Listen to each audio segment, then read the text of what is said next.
Siya ang anak mo. Don't pull my leg, Olga. Alam ko may binabalak ka.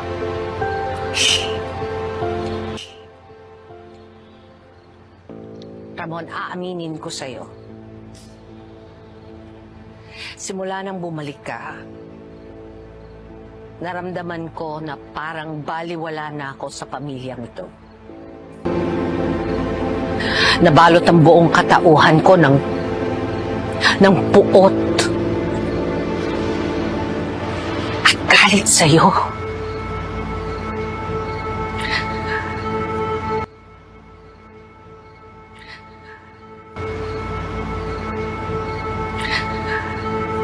At ang puot at galit na yan ang naging sanhina ng lahat na ata ng kamalasan sa buhay ko.